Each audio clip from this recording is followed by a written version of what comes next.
Every business has a story, whether it starts yesterday or generations ago. It holds power, purpose, and potential to change lives.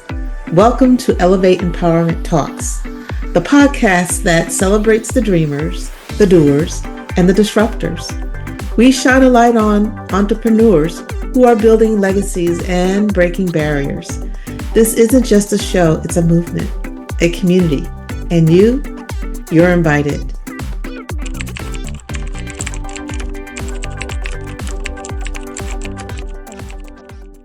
Welcome to Elevate Empowerment Talks, the space where we have real conversations that inspire clarity, confidence, and conscious growth. I'm your host, Phyllis Lacy, and today's conversation is an invitation to slow down, turn inward, and reconnect with yourself, one reflective moment at a time. Joining me today is Gelisa Lewis, the founder of Think Right Heal. Gelisa is a wellness practitioner and journaling coach who believes that true well-being begins within.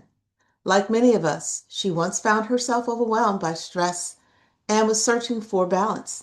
And through mindfulness, movement, and the power of reflective writing, she discovered tools that helped her navigate life with greater ease and intention. Today, Gelisa creates intentional spaces for learning, reflecting, and growth, blending journaling, yoga, meditation, and nature-based practices to support emotional healing and self-awareness. In every session, her intention is clear: to empower people with the tools they need to take on the world with love. In this conversation, we'll explore the origins of Think Right Heal, the challenges and breakthroughs along Jalisa's journey, and how journaling can be a powerful practice for healing, clarity, and self-connection.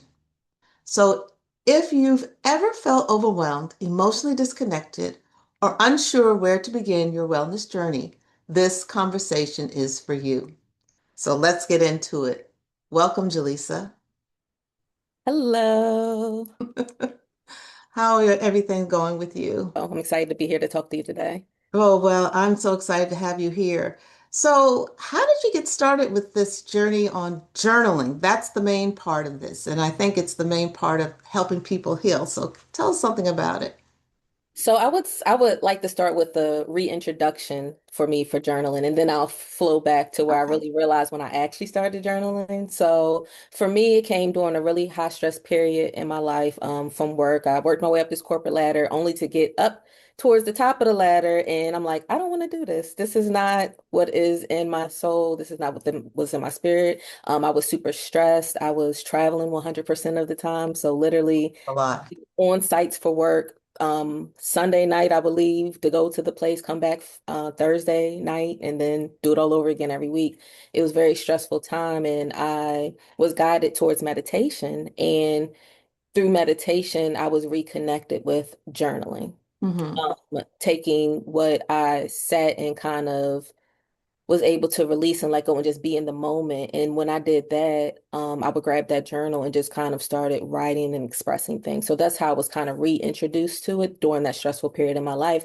But when I go back, I really think that my journaling journey started when I was a kid sitting on the church pews and my mom Mm. wanted to keep me quiet and quiet and not moving and doing other things like while the singing or the sermons were going on, right? So she would hand me a pen and a piece of paper, not only to work on like my penmanship during that age, but to I was just writing anything. So that's where my journaling journey really, really, really started.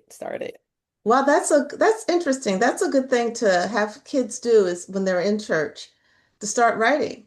Yeah, And, they could pick up on what's going on in church, or they could just go inward and think about what they've done for the week or anything that's bothered them or anything that brought them joy.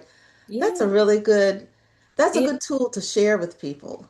Especially parents for children, right? Hey, this is something that you may want to try, right? It may not be for everyone, but it's going to be for someone guaranteed. Right, right. But there are those kids that will pay attention, but there are a lot of kids that need to have a pen to paper. Exactly. And that's kind of what we call old school now, but I love the it's a good, It's a I think just maybe going a little forward, but I think it's so important to have the pen to the paper. Like I am an advocate for releasing and expressing in whichever productive form you have, even if it's through journaling. It can be if you need to pick up your cell phone, right? And something's coming through your head, or some you think of something you want to jot it down, grab your cell phone, put it in a notes app, right? But there is something so special about taking that pen and putting it to that paper and just kind of letting it flow literally out of you. Okay. So I know you do a lot of workshops, engaging people. How do you bring these people to your events? Are you meeting them on the street, or how are you doing it? What do you do to bring them in there? Because writing is such an old school thing, like I just said, and for people to become more engaged or engaged with it during your workshop, that must you must inspire them somehow. What are you saying to people to get them to come? Well, I think it's I don't want to say trick, but I think it's the collaborative effort of using those different modalities that you talked about and bringing them together, right? So I'm usually with partnering with like a yoga studio or facilitating in a space like that or through community and seeing like what their interests are. But specifically, yoga is great for like reflecting, especially when you think about like what's going on physically in your body. Hmm. Yoga is perfect for that. So if you lead with yoga and you add journaling to that, it's easier for them to journal and not feel that resistance because their bodies relax at that point, right? Same thing with meditation. It helps to bring a lot of insights and a lot of breakthroughs, but you need to be able to be still and quiet, right? So if you meditate, you're still and quiet, nothing, you're trying to not I never say you're trying to get rid of the thoughts, but you're trying to be present in the moment and that allows it to naturally flow again a little easier out of you. Sound healing is great for like emotional processing because your mind and body are totally relaxed, right? And then nature is literally a mirror for us on a daily basis. Like if you think about like the seasons in nature, the seasons of our life, you know what I mean? You think about the steadfastness of a tree, like the Hmm. foundation of a tree and the roots that you put down are so important to what's coming up out of the ground. And that is a very much a reflection of life. And again, that makes it easier when you're out in nature to see those things, to feel those things, and to experience those things. So when you sit down to journal, you're ready. Like there's no hesitancy, there's no resistance. Like you're ready to put that pen to the paper and allow whatever happened to come out, even if it's a word or a sentence. Hmm. Do you give them like some inspirational words or something while they're journaling to say, let's talk about this or let's write about, or do you say just let's just write? What is, do you have prompts is basically what I'm saying. Do Yeah, you have yeah, like a yeah. So prompt? I do both, right? So it depends on the type of workshop that I'm doing, but I will do both. If I'm doing just skip, for instance, we're doing like a sound bath session. I might, soon as they come out of the sound bath, like write what you felt or write what came up for you during that time. So that's kind of more of a free write, right? But then I'll follow up when you're done with that, reflect on this specific prompt, and that will be based on the theme of our workshop. Okay. I'm wondering, I did another podcast with this woman that takes people on trips. And Hmm. then, when they come back, they may not right away have been transformed, but Right. over like maybe a year, there's some transformation. Have Mhm. people come back to you after they started with you, being inspired, say, "Oh my goodness, I was able to reflect on so much or one thing that really made a difference and my life has become better." Do you have Most any? Yes, most definitely. And I think that's what really keeps me going. It keeps me pushing the message of or the power of journaling forward because I have people come to me all the time like, you're the reason, not that I'm like trying to toot my own horn because I look at Oh it. no, toot your horn. Toot your horn. No, but let me talk it out though, right? So it's like I see it as I help them find something for themselves, right? Because we say healers don't heal, they lead you to yourself. And I think that's what I do with journaling, right? I give the tools and the space and the prompts for people to reconnect with themselves, to go back, like you said in the beginning, inward for themselves. So it's always a joy to hear you're the reason I started journaling again, or you're the reason I'm not so hard on myself with journaling. I don't journal every day, but when I journal, it feels so good. Like those are the testimonials or feedback that I think brings joy to me personally because I know how much it helped me, and that's been my whole goal is to help people create a better relationship with their journal. Hmm. I just wonder, how to make it. I'm thinking in my head right now, how am I going to make this a part of my life? Because I love it, and I go back to something I learned a couple of years ago, what they call atomic habits, Yeah. connecting things like you say, Yeah. get up and exercise or do yoga. And then Mhm. after you do the yoga, maybe sit down and write a little Get bit. it in. That's exactly what I was going to suggest because that's where I got one of my philosophies from is from that book, literally. Because that is right. That's why I like, again, that's the whole connection with parents. If you're already doing yoga, if you're already meditating, if you're already taking a walk, Yes. you don't have to sit down and write for a whole nother hour or 30 minutes. It's free and it's quick. Oh, yeah, that's so great. You I know, love it. I love it. I think I'm going to start trying it I because, think you should. Yeah, you yeah, definitely because should. I It's have all whatever's these. your routine. Yes, I think it's a good, I think it's a good tool, especially when you want to see yourself moving from one point to the next. Yeah. You have goals, personal goals for yourself, and just putting pen to paper, I think makes it become more real. It Yeah. moves it from the subconscious to the actual world, that we're in. And let's say some of us out here are starting a new business or doing something with their health and wellness, as you said, trying to change, behaviors Yeah. that just putting it down on paper may make it more real. Yeah, it definitely makes it more real and it's a definitely great for reflection. Like you're saying, you want to set a goal, you want to move forward. It's definitely great for that. So yeah, there's so many benefits to journaling. It's hard to put it in like one container, if that makes sense. Like Right. there's so many things you can use it for. Like if you're an entrepreneur and you have like entrepreneur brain, which is me. It's always going. You always have an idea. You always have a thought. You need to start getting that out and writing it down. And you may not get to it right away, but to your point, you can go back and reflect on it and be like, oh, yeah, I remembered I wanted to do that. And you won't remember if you don't write those things down. You know what I mean? Because there's a thousand, like, I think it's like 70,000 thoughts a day. Isn't that amazing? And you're keeping that, and you're trying to keep that all in your head and in your body, and then it's stored up in your bones, and then you start having disease in your body. And journaling is like one of the best ways to get it out, to release it, whether that's on the paper, into the world, whatever, however you want to put it, but out of you. You know what I mean? And I also believe, I got these things going on in my head. All right. So Mhm. I also believe, taking off on what you just said, that it's a way for people to manifest things into their lives. Yes. I'm thinking about all these beautiful women that may have lost their jobs this year Yeah. and writing down how they feel about that, Yeah. writing down about where they want to go in the future Yeah. may help them to become entrepreneurs themselves because these are some dynamic women that You, they have to be if they're running somebody else's show. You know what I it mean? is, yeah. Like if they're the backbone of somebody else's thing, and there's nothing wrong with being the backbone because we Oh need yeah, well, type yeah. of leadership, you know what I mean? But if there's a comes a time where you're not, because I've been there, I was laid off in 2023, and this is what propelled me to go full time in entrepreneurship and being able to like reflect on things and manifest things and say and see the things that I want. Like they say, write the vision, make it plain. You know what I mean? Like I can physically see, and I keep seeing this thing. It's going to come to pass if I do my part too. You know what I mean? And I think manifesting is a part of that. So Mm-hmm. if somebody's in the middle of that transition again where I've been before, writing those things down helps you process what's going on in real time and how you're feeling in that moment, and then Mm-hmm. seeing how you can move forward from that through other resources. Mm-hmm. Yeah, this is awesome. There's so many thoughts that I have. I like the fact that you've combined, the writing with the yoga, with the meditation and all that.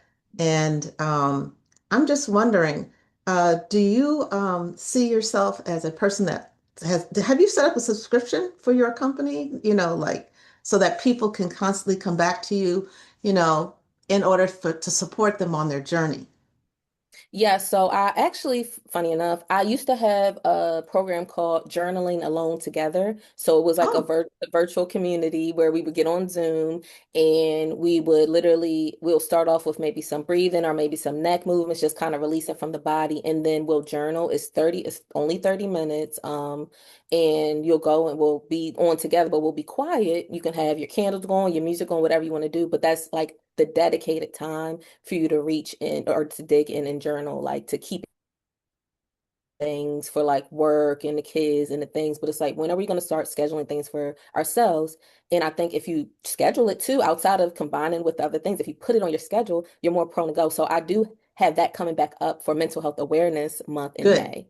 So good. yeah, so it wasn't there, but it's there now. So that's definitely one of the ways that we can stay connected outside of like follow me on socials, and because I give a lot of prompts, I have a newsletter where I stay connected to the community. I love it. I think that, this is such a needed area Oh, for right sure. now Yeah. for mental health and well-being, physical health, well-being. I think our physical and our mental are all tied together with our Yeah. health, Yes. 100%. and getting it out rather than keeping it locked in Yeah. is a really powerful opportunity, for anyone and everyone. Yeah. I love it. I love it. So, where do you see yourself in 5 years? 5 years down the road? Do host journaling retreats. That's where I see me, like me doing this work. As I said before, I'm a wellness, or you said I'm a wellness practitioner. I like to create reset experiences for like people's nervous systems and for their mind and body and things like that. So I think in 5 years, I'll definitely be hosting retreats, hopefully around the world, just again spreading the power of journaling and showing people that it's it doesn't have to be what you think it is, but it can be everything you need. You know what I mean? I think sometimes people have a limited view of what journaling is and what it can be used for. And like we talked about already, there's so many things it can be used for. So being able to give people the tools to use journaling in a way that best supports their healing journey. I like that. I like that. Yeah, going on a trip somewhere, whether or not it's internationally or locally, like to a winery or something like that, or Anyway, on a a trip to getaway. Aruba or whatever. Come on, Aruba. Huh? I said, come on, Aruba. Yes, Aruba. Aruba, have you been there? No, my mom has, and she bought me It, back some sand, and I'm like, I want to be there. I don't want this containers. I did appreciate the sand, but I was like, I but want to it's something go. about, I've been to a couple of different places. Hmm. Aruba is very friendly. Ah, okay. Very, very friendly. It's like one of my favorite places, and it is like a paradise. It takes a long time to get there, and it's close to the equator, so it's warm. But Ah, it's not a humid warm. It's a nice warm. mm. So that may be a good place to go. That will be. I'm gonna keep that in mind. I'm gonna write that down as soon as we get off this call. Yes, and then you're in North Carolina, folks. She's in North Carolina. She's in the Charlotte area. And there are some beautiful places out there where you are. I think is there Boone Country? I heard a long time There ago. is, yeah, it's. I don't think it's too far from where I'm at. Like maybe like 2 hours. Not super far though. And that's a beautiful place. I've seen like people doing other retreats and things there. So I'm definitely getting started on the retreat situation, but and I can't wait to share that with everyone once I'm that's gonna all. have to check back in with you I will because let you know. yeah, Yes. let me know and help put it out there Just spread the word. yeah, spread the word because I just love the idea of writing it down. Yes. The other thing is that so many of us have stories. Yes. Starting to write down things that have happened to us in our lives. Not to say they're bad things, they could be good things, like things Yeah. that have inspired us to do something fabulous. Fabulous doesn't have to be big. It's fabulous. It's just fabulous. It's just a good experience. It can inspire us to write a book. And writing books is all about our history.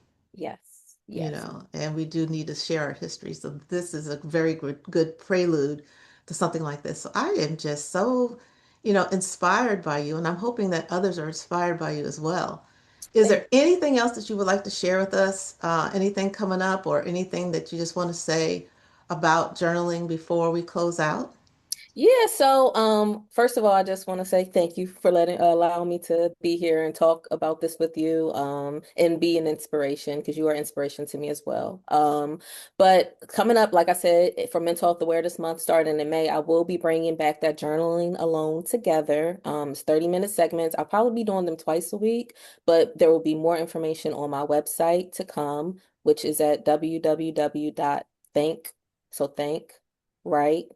Heal.com. You can find everything there. But that is what's coming up soon. I also have so it's National Poetry Month, and That, I have, yes, this month is National Poetry Month. And I have a workshop coming up it's a virtual workshop at the end of the month. It's called Quiet Mind, Creative Pen, and it is a combination of sound healing and poetry writing. So what we do there is that I'll facilitate a nice sound bath experience again that helps with a lot of processing, and then we'll flow into a poetry prompt. So I have a templated poetry prompt that you can plug in your own words to, and it creates this beautiful I am poem. So that's wow. at the end of the month, April 26th, I believe. So I'll definitely have that information for you, or you can find it at thinkrighthood.com. Well, But those are the two we're things that gonna are coming up immediately. we're gonna put all this at the end Awesome. on when we close out. We're gonna have it up there, and if you have a QR code to it,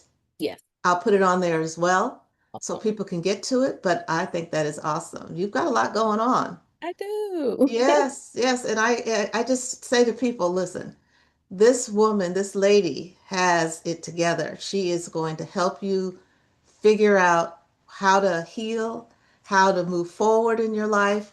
And this is an awesome, awesome opportunity. So I just Thank want to thank you again for everything, you know. So Gelisa, this conversation was incredible and groundbreaking and affirming. Thank you for reminding us that healing doesn't always require grand gestures. Sometimes it begins with a pen, a page, and the willingness to listen to ourselves with compassion. Your work through Think, Write, Heal is a powerful reminder that journaling is not just about writing, it's about presence, intention, and giving ourselves permission to feel, reflect, and grow. I know our listeners are walking away with practical tools and, more importantly, a sense of permission to start exactly where they are.